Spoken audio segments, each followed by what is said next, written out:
시청자 여러분 안녕하십니까. 10월 30일 JTBC 아침엔을 시작합니다. 먼저 오늘 아침 주요 뉴스입니다. 북한군이 러시아에서 이미 우크라이나군과 첫 교전을 벌였고 전사자까지 발생했다는 주장이 나왔습니다. 윤석열 대통령은 젤렌스키 우크라이나 대통령과 전화 통화를 하고 러북 군사 야합을 좌시하지 않겠다고 했습니다. 김건희 여사 공천 개입 의혹의 핵심 인물인 명태균 씨가 김 여사를 언급하는 내용의 녹취가 또 공개됐습니다. 올해 4월 치러진 총선을 앞두고도 김 여사가 공천을 도와줄 거라고 언급하는 내용이 담겼습니다.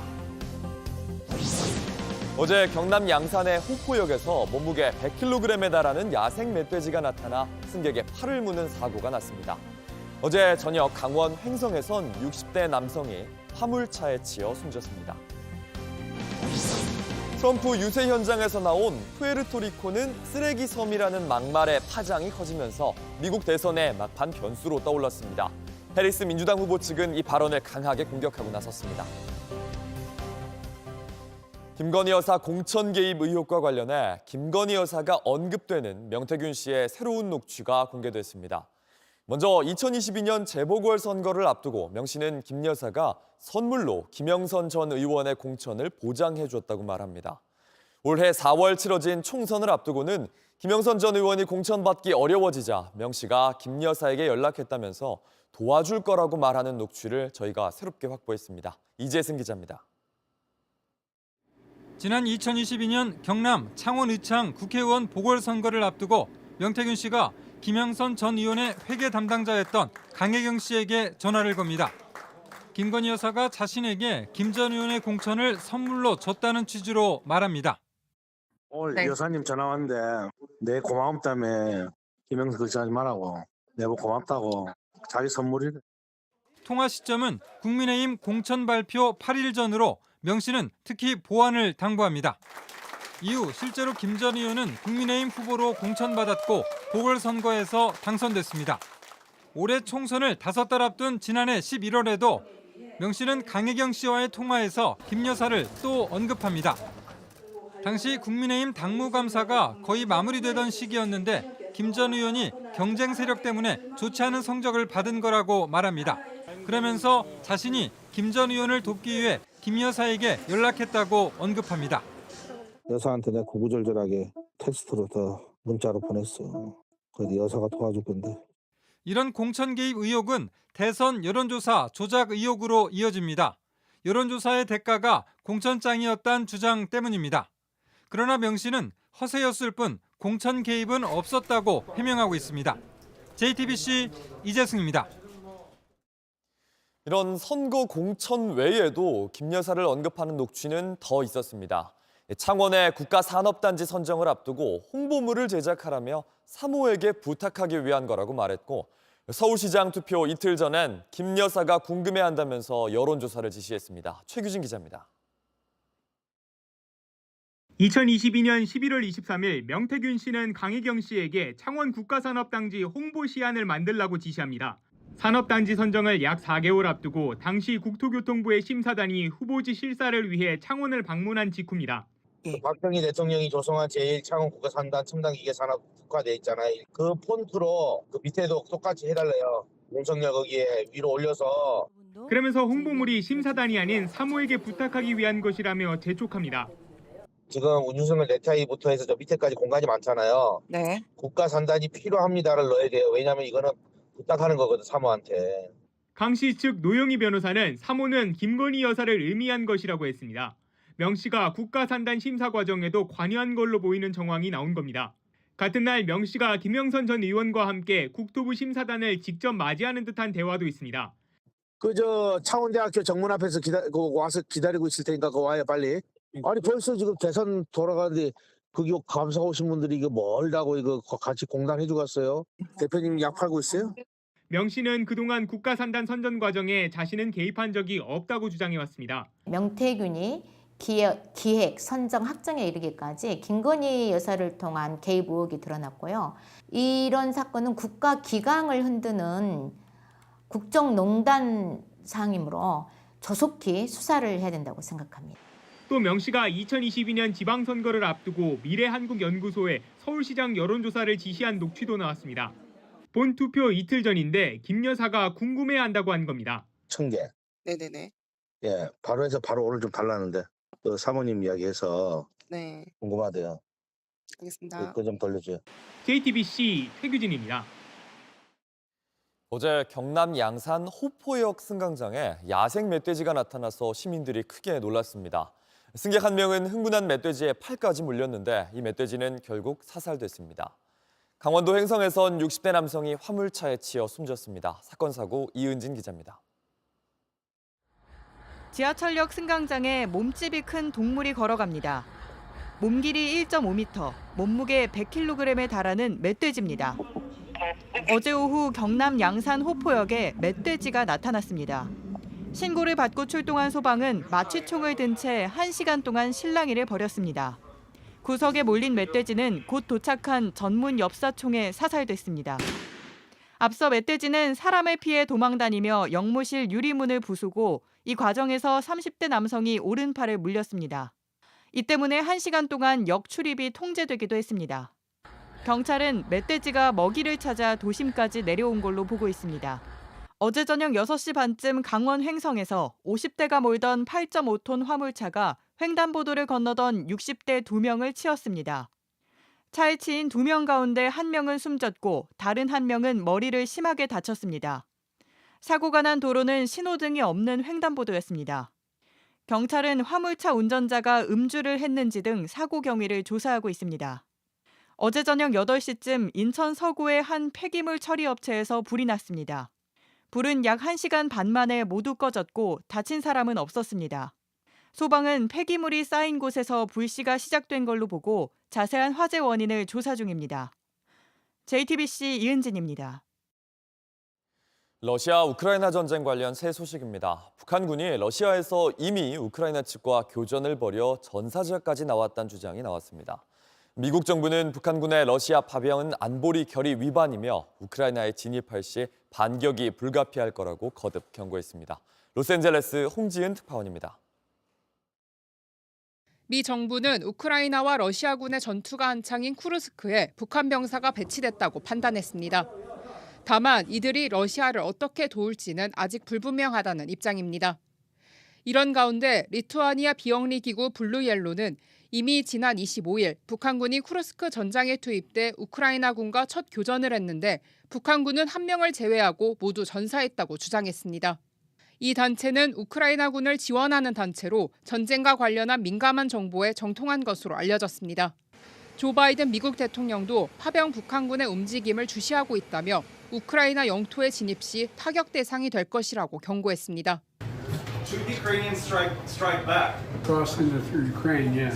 북한이 러시아로부터 받게 될 파병의 대가도 초미의 관심사입니다. So now the Russians have at their disposal to offer to the North Koreans is truly astounding. Tactical missiles, multiple reentry vehicles, nuclear submarines. 미국은 북한의 러시아 파병이 유엔 안전보장이사회 결의 위반임을 분명히 했습니다. 또 유엔 상임이사국인 러시아의 반대로 북한에 대한 제재가 어렵다는 지적에 대해 제재할 능력이 있고 필요할 경우 그렇게 할 것이라고 강조했습니다. 로스앤젤레스에서 JTBC 홍지은입니다. 윤석열 대통령이 볼로디미르 젤렌스키 우크라이나 대통령과 어제 전화 통화를 한 뒤 북한의 러시아 파병에 공동 대응하는 전략적 협의를 추진하기로 했습니다. 윤 대통령은 통화에서 우리 정부는 러북 군사 야합을 좌시하지 않겠다고 말했습니다. 특히 파병으로 얻는 경험이 북한군 전체에 습득되면 우리 안보에 큰 위협이 될 거라고 말했다고 대통령실은 전했습니다. 젤렌스키 대통령은 두 나라의 전략적 협의 추진을 위한 특사를 조만간 우리나라에 파견하기로 했습니다. 최근 트럼프 유세 현장에서 나온 막말 한마디가 일주일 앞으로 다가온 미국 대선판을 흔들고 있습니다.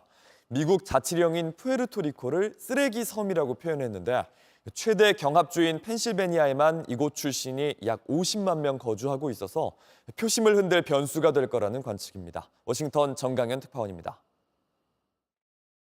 There's literally a floating island of garbage in the middle of the ocean right now. Yeah, I think it's called Puerto Rico. 트럼프 유세장에서 한 코미디언이 꺼낸 이 한마디가 코앞에 닥친 미국 대선 판세를 흔들 가능성이 있다는 관측이 나오고 있습니다. 푸에르토리코는 카리브해에 위치한 섬으로 인구 32만 명의 미국 자치령입니다. 하지만 푸에르토리코 출신으로 미국에 건너온 인구만 600만 명에 달하고 특히 선거인단 19명이 걸린 최대 경합주 펜실베이니아에만 약 50만 명이 거주하고 있는 것으로 파악됩니다. 지난 대선에서 바이든 대통령은 펜실베이니아에서 트럼프 전 대통령을 약 8만 표 차이로 가까스로 따돌렸는데 50만 명이면 펜실베이니아 선거 판세를 뒤흔들 수도 있는 수치입니다. 당장 펜실베이니아에서 지원 유세를 펼친 오바마는 곧바로 해당 이슈를 공세 소재로 삼았습니다.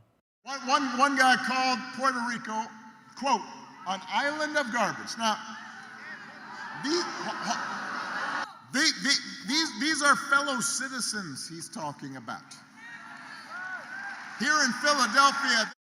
해리스도 곧바로 광고 캠페인을 제작해 공개하면서 대대적인 공세를 예고했습니다. I will never forget what Donald Trump did and what he did not do when Puerto Rico needed a caring and a competent leader. He abandoned the island. 실제 푸에르토리코 출신 유권자들은 곳곳에서 분노를 표출했습니다.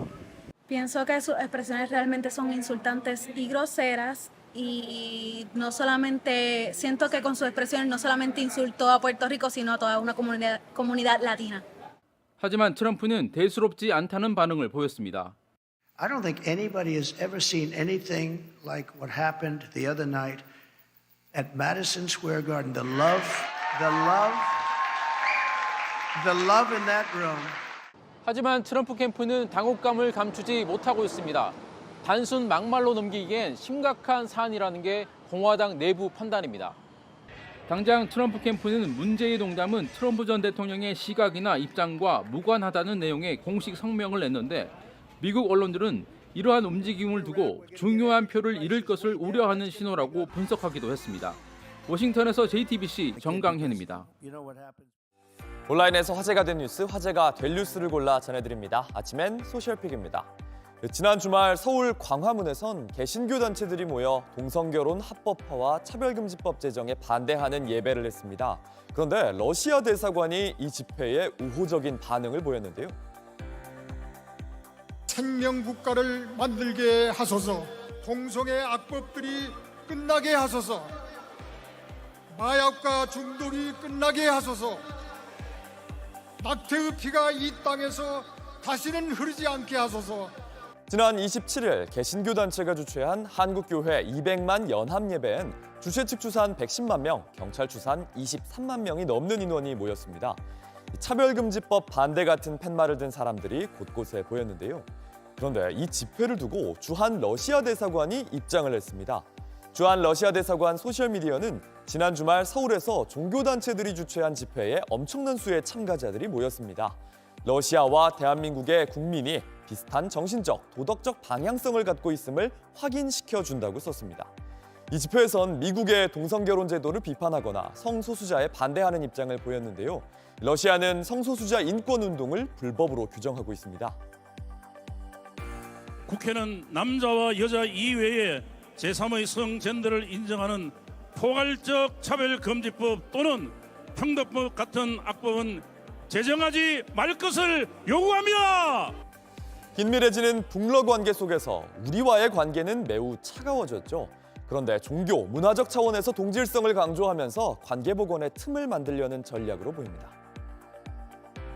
중국에서 최연소 스트릿 댄서로 불리는 아기가 주목을 받고 있습니다. 최연소답게 기저귀를 찬 채 화려한 춤을 선보이는데요. 이 방 안에서 뱅글뱅글 화려하게 헤드스핀을 돌고 있는 이 어린이, 중국 후난성의 4살 댄서 뱅뱅입니다. 스트릿 댄서인 아빠를 따라 배운 춤인데 프리즈나 윈드밀 같은 비보잉 기수들도 능수능란한데요. 78살의 할머니, 40살의 아버지와도 댄스 배틀을 즐길 정도의 실력입니다. 사우스차이나 모닝포스트는 최근 올린 영상의 조회수가 500만이 넘었다면서 기저귀 댄서란 별명을 붙였습니다. 오줌도 못 가리는데 중력은 자유롭게 다룬다. 무슨 분유를 먹이는지 알려달라, 이런 중국 누리꾼들의 반응을 전하기도 했습니다. 그룹 뉴진스를 제작한 미니진 전 어도어 대표가 한 유튜브 채널과 인터뷰를 했습니다. 하이브를 상대로 낸 가처분 신청이 각하된 직후였는데요. 기왕이면 버니의 생일날 해야지 하고 그랬구나. 했던 그래서 고른 건데. 그랬어요. 근데 오늘 가처분 그게 나올 줄 몰랐잖아요. 민 전 대표는 어제 저녁 한 유튜브 채널에 나와서 김영대 음악평론가와 인터뷰를 했습니다. 3시간이 넘는 인터뷰, 자신의 음악적 취향과 여러 논란에 대해서 입장을 밝혔는데 기자회견 이후에 미행을 당하는 등 자신을 향한 루머를 걱정하는 이유가 있다고 말했습니다. 손님, 미행당하고 있는 것 같아요. 이래가지고 내가 네? 어떻게 아세요? 이랬더니 아가씨 집 앞에서부터 여기까지 딱 붙어서 따라왔다. 앨범을 제작했던 방탄소년단 멤버와의 일화도 공개했습니다. 귀가 군대에서 가끔 전화를 하거든요. 아, 그래요? 너무 군대 있는 거 맞아? 할 정도로 해맑게 연락해서 괜찮죠? 막 이렇게 얘기해가지고. 대표이사 재선임을 요구하는 가처분이 각하된 데에 대해선 인용될 확률이 낮다는 걸 알았으나 결백을 증명하려는 의도였다고 밝혔습니다. 하이브는 각하 결정에 대해서 어두워 정상화에 최선을 다하겠다는 입장을 냈습니다.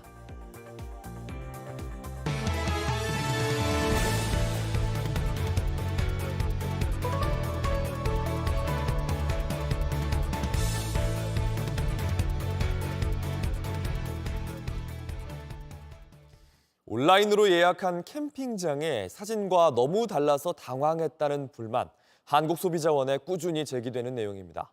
실제와 아무리 달라도 소비자가 보상받기는 어려웠는데 앞으로는 예약 플랫폼도 책임을 져야 합니다. 정아람 기자입니다. 한 인터넷 카페에 올라온 글입니다. 소비자가 캠핑장 상태가 예약 플랫폼에서 본 사진과 너무 다르다며 불만을 토로합니다. 사진에선 깔끔한 신축 건물이었는데 실제로 가보니 신축이 아니었단 글도 있습니다. 사이트에 올라온 사진이나 글 보고 선택할 수밖에 없는데 막상 가보면 너무 다르니까 사기당한 것 같기도 하고, 근데 그렇다고 어디 호소할 데도 없으니까 소비자 입장에서 억울하죠. 한국소비자원이 조사해보니 캠핑 예약 플랫폼 이용자의 74%가 플랫폼 상의 정보가 실제와 달라 불편했다고 답했습니다.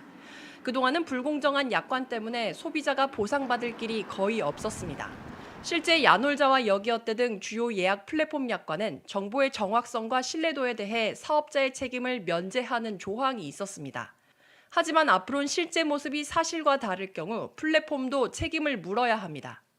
플랫폼 사업자는 플랫폼을 운영 관리하는 주체로서 선량한 관리자로서의 주의 의무를 다해야 하며 이용자 간 분쟁 발생 시 이를 해결하기 위해 필요한 조치를 신속히 이행해야 할 의무도 있습니다. 또 캠핑장 사진과 정보가 최근 실제 모습인지 플랫폼이 업체에 정기 점검을 고지하도록 했습니다. 공정위는 약관 시정이 캠핑장과 자연 휴양림 등으로 확대되도록 관계부처와 협의하고 있다고 밝혔습니다. JTBC 정아람입니다.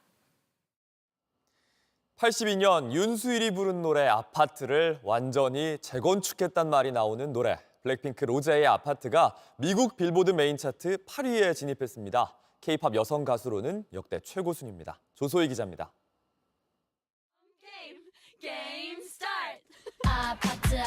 가수 로제는 소셜미디어를 통해 처음으로 입장을 냈습니다. 빌보드 차트까지 오를 정도로 예상을 깬 인기에 깜짝 놀라듯 세상에 무슨 일이 일어나고 있는 거야 미쳤다고 표현했습니다. 내 꿈이 현실이 됐다는 말과 함께 팬들을 향한 감사 인사도 전했습니다. 아파트는 미국 음반 시장의 노래 순위를 집계하는 빌보드 핫백에 8위로 진입했습니다. 이 순위는 스트리밍 숫자와 라디오 방송 점수, 판매량까지 종합해서 매겨지는 터라 미국 내의 폭넓은 인기가 바탕이 돼야 합니다. 우리 여성 가수로는 역대 최고 순위입니다.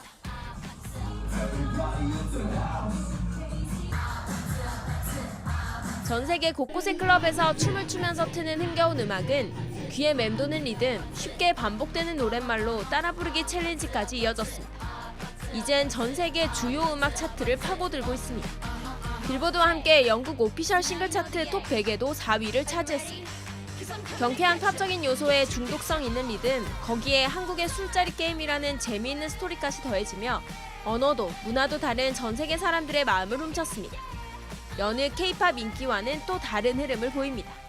K-팝에서 K를 떼는 팝으로 가는 그 어떤 그림 안에서 지금 이 노래가 잘 되고 있다고 저는 보고 있는데 실제로 기획적으로 지금 잘 묶여 있어요. 로제는 오는 12월 아파트가 포함된 정규 앨범을 내놓는데 또 다른 수록곡까지 관심을 모으고 있습니다. JTBC 조수입니다. 취임한 첫 해에 팀을 한국 시리즈 우승까지 이끈 80년대생 감독 기아 타이거즈 이범호 감독은 지휘봉을 잡은 지 8개월 만에 큰 성과를 냈습니다. 그동안 이 감독이 한 어록을 오늘의 야구에서 모아봤습니다. 2017년 한국 시리즈에서 터진 이범호의 말로 홈런. 이 한 방으로 승기를 잡은 기아는 11번째 한국 시리즈 우승을 차지했습니다. 강렬했던 말로 홈런은 2년 뒤 열린 은퇴식에서 재현되기도 했는데요. 이범호는 선수 생활의 마지막 순간에도 팀의 우승을 이야기했습니다. 열심히 살겠습니다. 돌아와서 기아 타이거스가 우승하는데 꼭 보탬이 돼서 많은 선수들을 좋은 선수로 만드는 최고의 사람이 되도록 노력하겠습니다.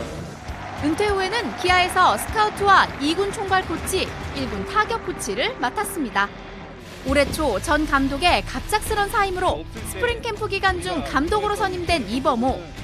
취임 일성부터 우승에 대한 포부를 숨기지 않았습니다. 우승에 맛볼 수 있는 그런 2024년이 될 수 있도록 최선을 다하겠습니다.